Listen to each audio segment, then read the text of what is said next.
বাড়িতে কেউ ফুলকপি পছন্দ করে না, তাদের জন্য আমার এই রেসিপি।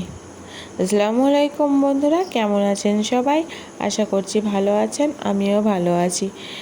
আজকে আমি ফুলকপি, আলু আর ডিমের একটা দারুণ সুস্বাদু রেসিপি বানাবো। এখানে আমি ফুলকপিটাকে একটু পাতলা করে কেটে নিয়েছি, কারণ এখনকার ফুলকপিটা অত ভালো সেদ্ধ হয় না, তাই আমি ফুলকপিটাকে একটু পাতলা করে কেটে নিয়েছি। সেই মাপেই আলুটা কেটে নিয়েছি। তো কড়াইতে আমি সর্ষের তেল দিয়ে আলু আর ফুলকপিটাকে লাল লাল করে ভেজে নেব। এখানে আমার অনেকটাই ভাজা হয়ে গেছে। এখানে কোনো লবণ কিংবা একটু হলুদ দেব।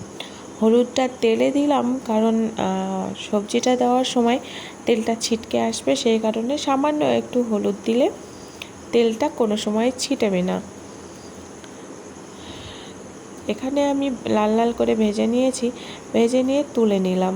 তেলটা যতটা পারবো ছাড়িয়েই তুলে নেব, তবু সবজির সঙ্গে অনেকটা তেলই উঠে যায়। এখানে আমার সমস্ত সবজি তোলা হয়ে গেছে। তো কড়াইতে দেখলাম যে একটু তেলটা কম আছে, তাই সামান্য পরিমাণ একটু সর্ষের তেলই দিয়ে দিলাম। সর্ষের তেল গরম হলে তাতে আমি আদা, রসুন, পেঁয়াজ, জিরে, গরম মশলা দুটো লবঙ্গ আর একটু দারচিনি দিয়ে বেটে নিয়েছি, ওটা দিলাম। তারপরে দিলাম হলুদ যেহেতু একবার দিয়ে আমি ভেজেছি ফুলকপিটা, তাই হলুদটা সেই পরিমাণেই দিতে হবে। তারপরে স্বাদ মতো লবণ, স্বাদ মতো লঙ্কার গুঁড়ো আর সামান্য একটু ধনে গুঁড়ো দিয়েছি।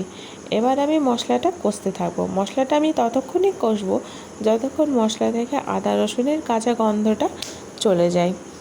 তো এখানে মশলাটা অনেকটাই কষানো হয়ে গেছে, কালারটা দেখে বোঝা যাচ্ছে, আর অবশ্যই আদা রসুনের কাঁচা গন্ধটাও চলে গেছে।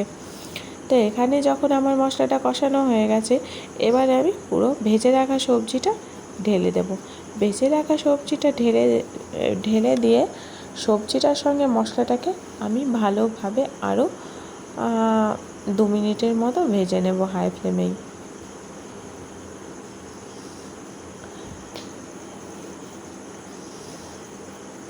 এখানে হাই ফ্লেমেই আমি মশলাটাকে ভালোভাবে সবজির সঙ্গে কষে নিলাম। কষে নিয়ে এবার আমি মশলা যে বাটিটায় মিক্সড করেছিলাম, সেই বাটিটায় একটু পানি দিয়ে সেই বাটিটার পানিটা সমেত আমি এখানে সবজিটায় পানি দিয়ে দিলাম সেদ্ধ হওয়ার জন্যে।